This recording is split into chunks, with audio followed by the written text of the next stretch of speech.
You've heard about the 3 states of matter, and now we're going to talk about the 3 states of hockey.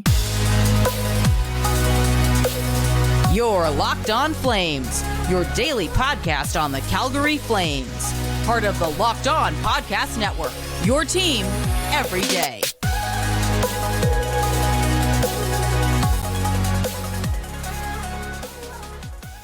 Hello, everyone, and welcome to today's episode of Locked On Flames. As always, I'm your host, Jess, Belmosto, and thank you so much for joining me here today. Today, I am joined by my partner in crime, Nick Zararis. Nick, how are you doing? I'm glad to be here talking some hockey. It was a nice weekend, a lot of football taking up a lot of space, but at the end of the day, I'm a hockey person. Yes, and hockey's back in full swing tonight, so plenty to watch tonight. And today's episode is brought to you by Game Time. Download the Game Time app, create an account, and use code LOCKEDONNHL for $20 off of your first purchase. We're 35 games into this season at this point, and that's nearly the halfway mark. And I feel like we know for the most part where everyone is, what everyone is, and there's stats to back it up. There are weird things. Every now and then you get situations like that happened last year where Pittsburgh's in a playoff spot for 5 of the 6 months of the season. Then the last month of the season, the Panthers leapfrog them in. But for the most part, we're pretty locked in. We talked about this on the Power Ranking show last week, that of the 16 teams that are currently in playoff spots, sure, there are a few weird ones like the Flyers, like the Predators, like the Coyotes. Those teams, more than likely, you would not believe me if I told you they were in playoff spots at this point in the season. But just based on the way the league works, more likely than not, maybe 2 of those teams don't end up making it ultimately, but more likely than not, one of the Flyers, the Capitals, the Predators, the Coyotes, one of those teams will probably end up making the playoffs, at least one.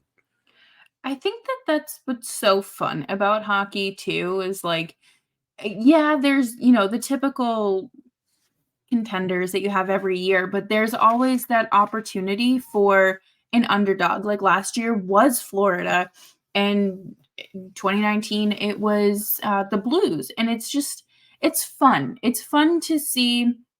I mean, not your team get knocked out by one of those guys, but for one of those teams to make it and see, all that hope and desperation turn into something. That's the sales pitch. The NHL will tell you that they have a league full of parity, not a league full of mediocrity. Those are very closely related to each other. You have teams like the Islanders who had a negative goal differential going into the week and are in a playoff spot somehow because of the loser point, which rewards playing conservatively and not trying to win games. You have teams like the Flyers somehow hanging around with more talented teams, even though they don't have a ton of talent, but a testament to their coaching, to a testament to their structure and their ideas. But part of the reason hockey lends itself to those types of upset runs, those miracle runs. I mean, the most successful is the Blues you mentioned, and then the Kings, who were the 8th seed when they won the cup the first time in 2012 when they beat the Devils. 2012. Those are the 2 most successful examples of the underdog. And part of that is because of the way hockey is set up. We were talking about before we started recording, but part of the reason you have such vastly different opinions about hockey, about the same players, the same teams, from people who know what they're talking about too. This isn't a knock to say, well, they don't know what they're talking. For the most part, 2 people engaging in a rational, level-headed conversation can bring evidence, whether it be video, statistics, or both, to support a point about a player.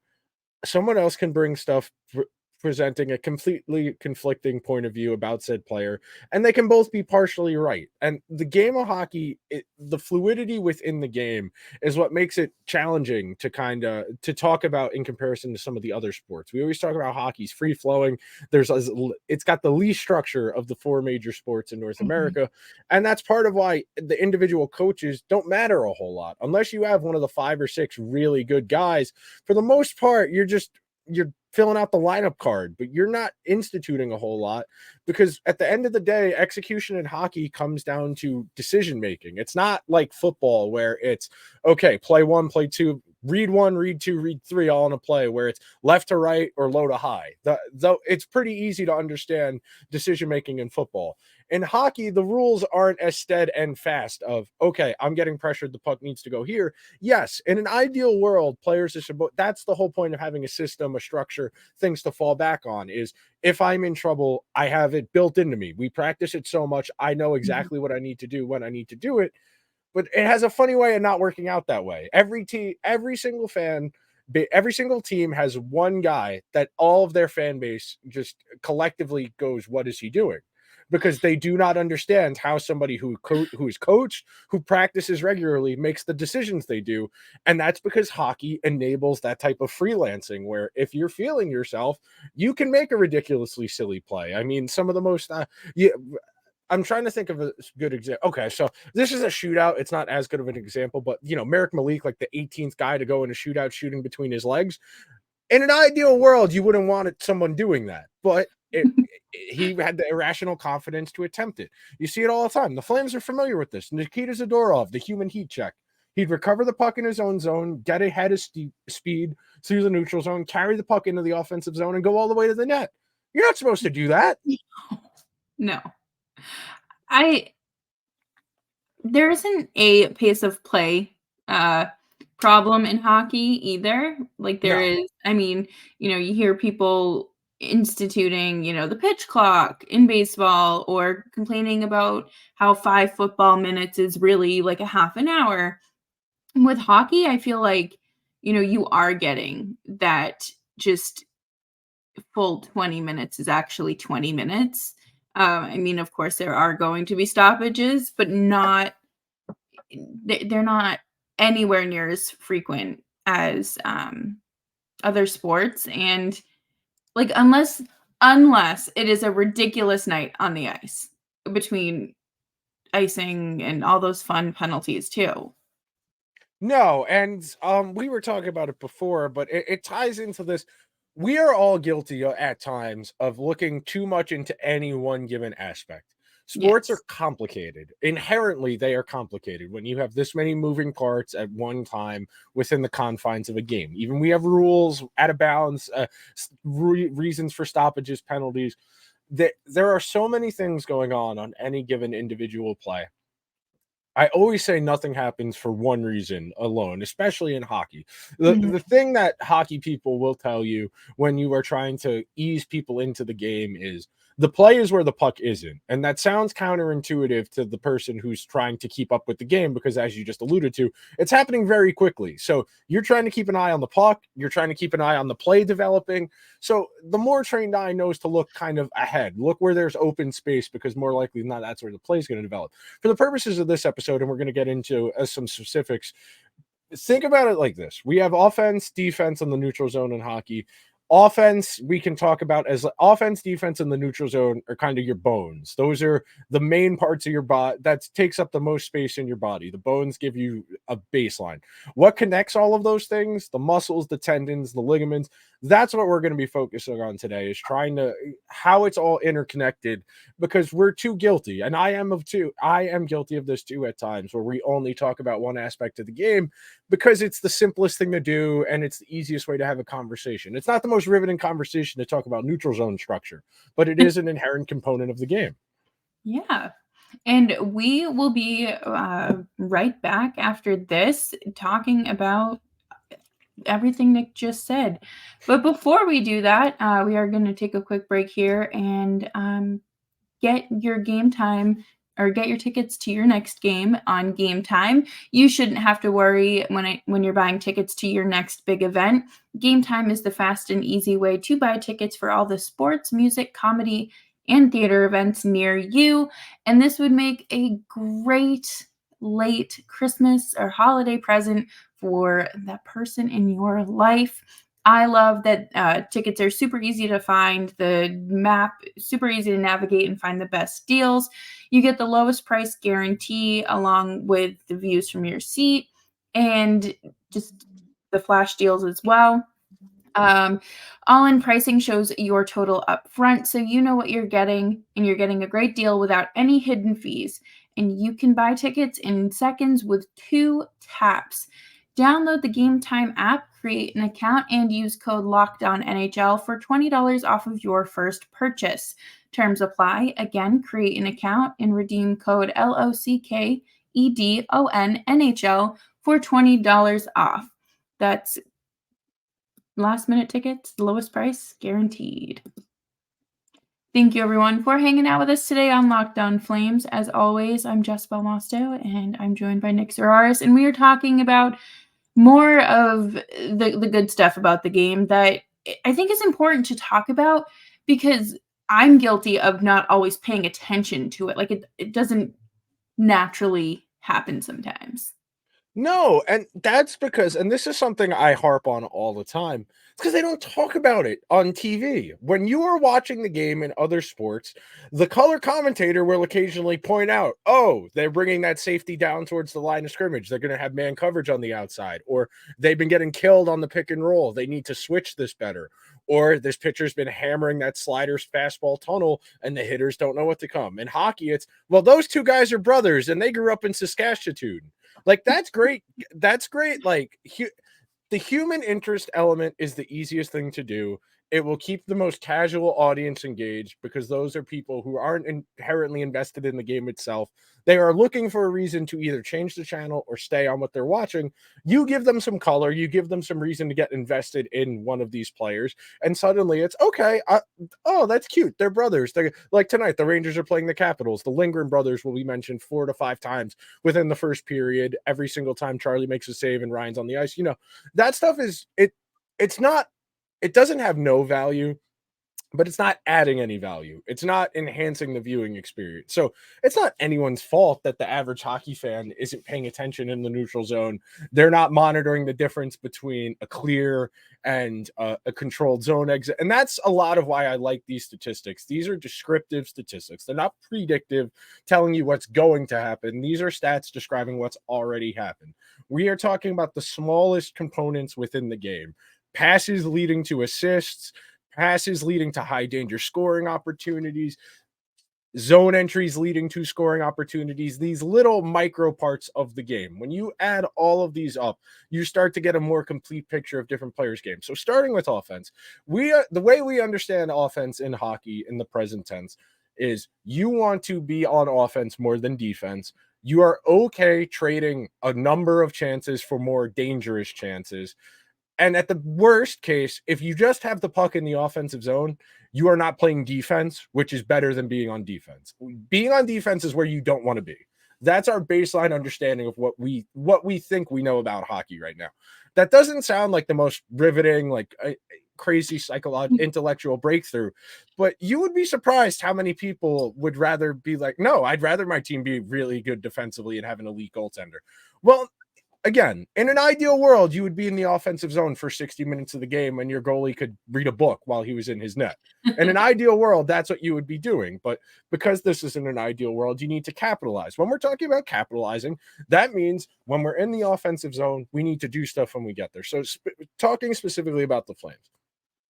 The Flames have 3 players who are above average in shots themselves, individual, and assists that lead directly to a scoring chance.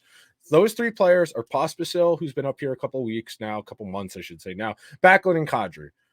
Huberdeau is barely above average in shots per 60. He's below average in assists leading to shots.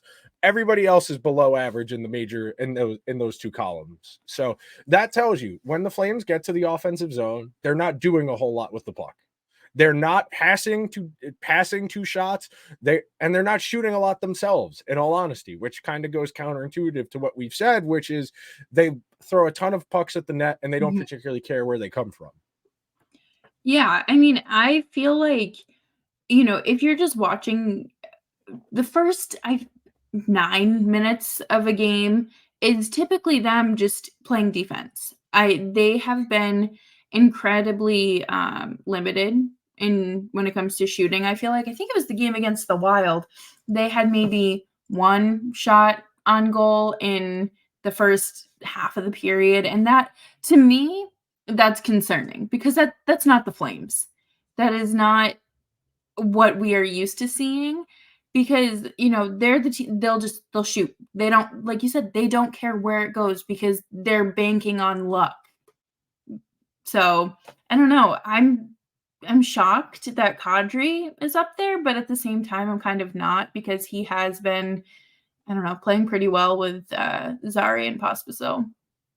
He's noticeable. That's more than Mhm. you can say for quite a few players on the team. He's noticeable. You hear his name get called. You see him on the puck a decent amount. So next up, we're talking about just chance creation.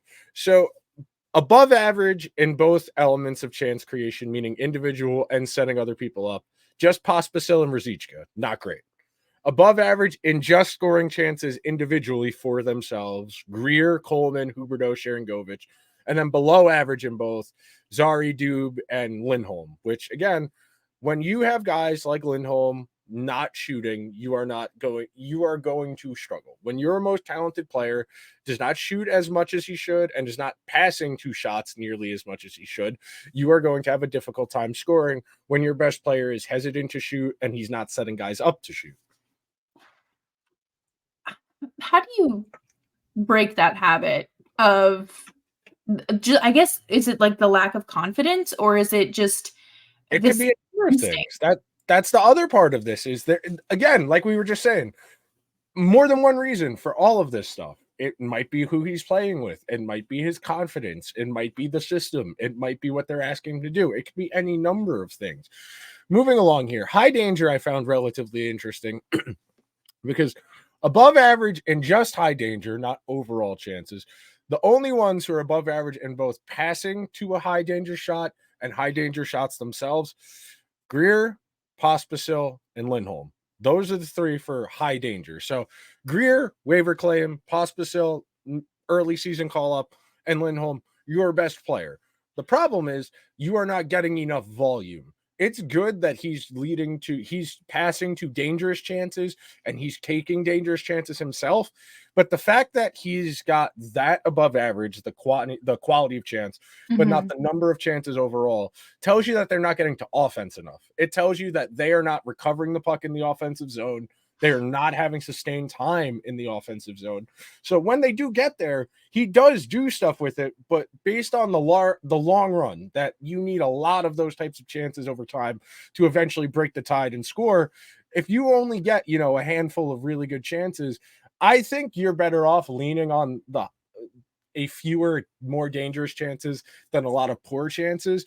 But you do need a certain requisite level of volume because that tells you he's on defense, he's in the neutral zone, and the Flames are on their heels. Though that's the underlying detail of this, that, hey, if they're in the offensive zone and they're not doing a lot when they get there, what does that mean? It means they're not putting pressure on the goalie. It means they're not putting pressure on the other team's defense.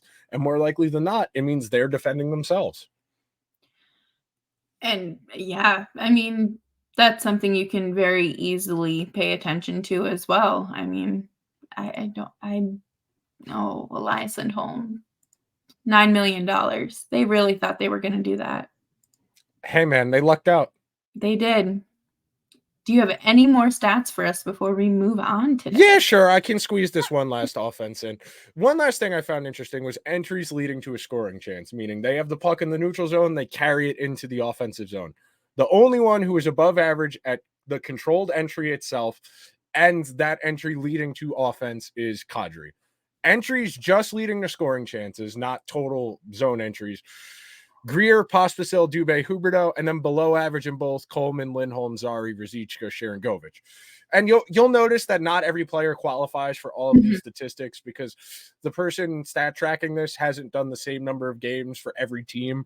So based on the games that they have stat tracked for the Flames, this is how the data bears out. I believe they've done at least 15 of the 35 games for every team in the league now. So as the season goes along, they backfill in more and we'll get a more clear picture.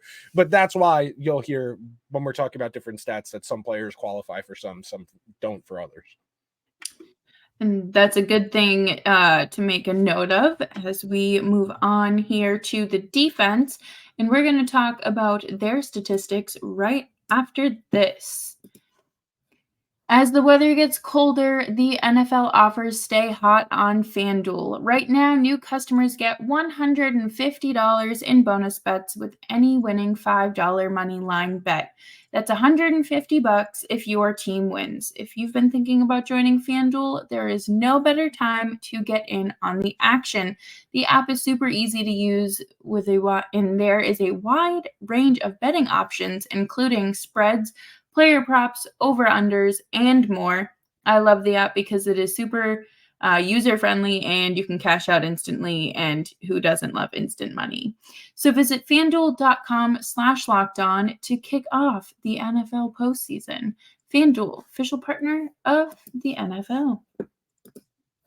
Thank you, everyone, for hanging out with us on today's episode of Locked On Flames. Make sure you are subscribed wherever you get your podcasts and, of course, on YouTube. And this is actually episode 700, which is mind-boggling. That's a lot of episodes. That's a lot of Calgary Flames hockey. So thank you, Nick, for sticking around for 200 of those. Yeah. Speaking of sticking around, somehow Noah Hanifin is still here. Going through all of the data, I was relatively surprised to see how well he tracked in most of the defensive categories, simply because I feel like whenever I'm watching him, I feel like he's always frantically trying to get back into position. Yes. I don't know if that's anecdotal, and I might be just, those stick out to me in my mind because they're like, oh God, Hanifin's scrambling. He's out of position. And that's why it feels that way. And again, I could be wrong about that, but anecdotally, it feels like he in particular is scrambly of the defense. Going into the defense, the stats we're looking at here when it comes to the micro stats of defense are leaving the zone with control of the puck. We're not talking about clears where they do the alley-oop out of their own zone, where they loop the puck into the air as high as they possibly can without hitting the scoreboard, so it lands in the neutral zone and they can get a change without having to actually work to get out of the zone. In an ideal world, you want your defenseman either skating the puck into the neutral zone or having a quick first pass out of their own zone to that pass. So the Flames do chart here better than they do on offense because, frankly, they just have better players on defense than offense. Like, to have two players who are in that upper tier, meaning they're very efficient, they don't fail leaving the zone, and they recover the puck a ton, like Weegar and Anderson. Most teams generally only have one guy who is good at both of those things.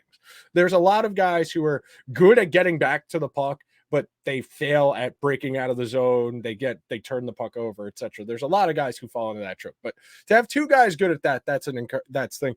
And speaking of Hanifin, the one thing is he doesn't make a ton of mistakes with the puck in his own zone, but they don't get out of the zone as much on when he recovers the puck as Weegar and Anderson. And then the defensive numbers aren't amazing because they still don't have a ton of the games of after the Zadorov trade. Like, Zadorov surprisingly is pretty okay in a lot of these stats, which, I mean, in a vacuum makes sense because he's a pretty good skater. Like, I know he's incredibly frustrating to watch because his decision making is so erratic and irrational, but what as a defenseman to have that level of skating ability, that's kind of rare.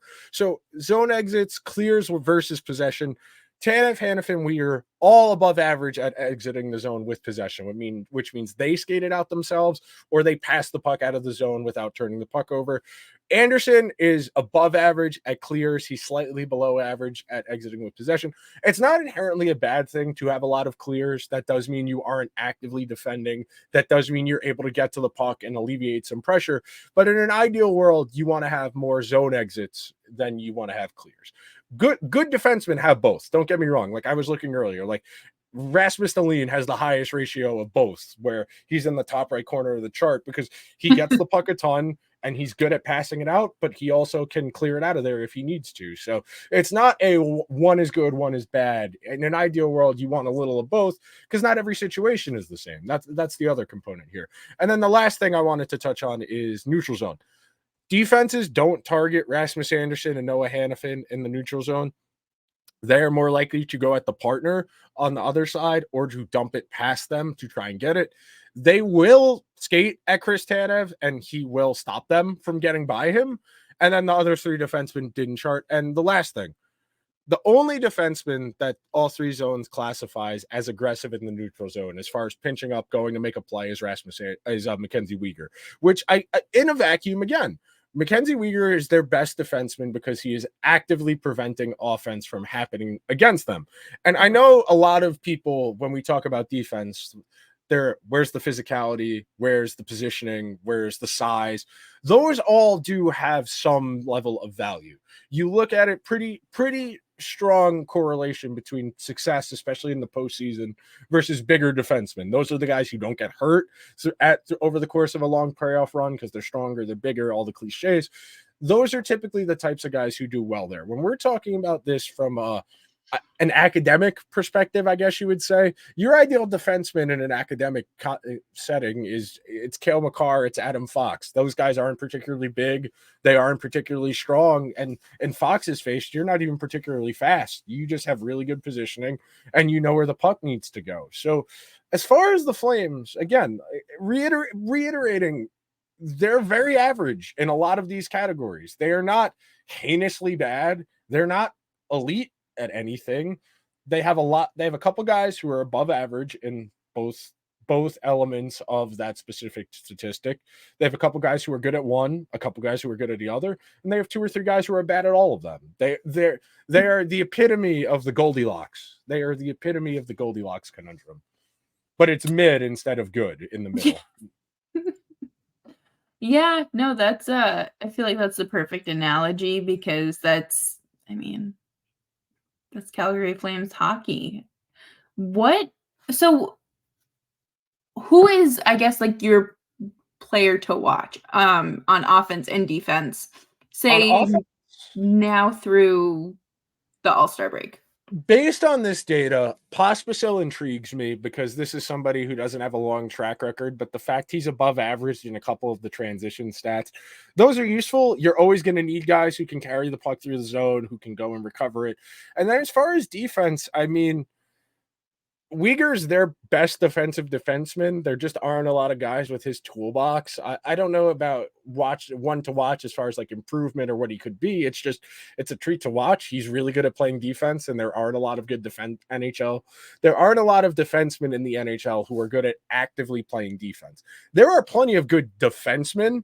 Not a lot of them are actually good at playing defense. Throwing your body and leaving your partner to defend a 2-on-1, going back behind you, that's not good defense. That's you made a gamble and you hung your partner out to dry because you didn't get there fast enough. That's the difference.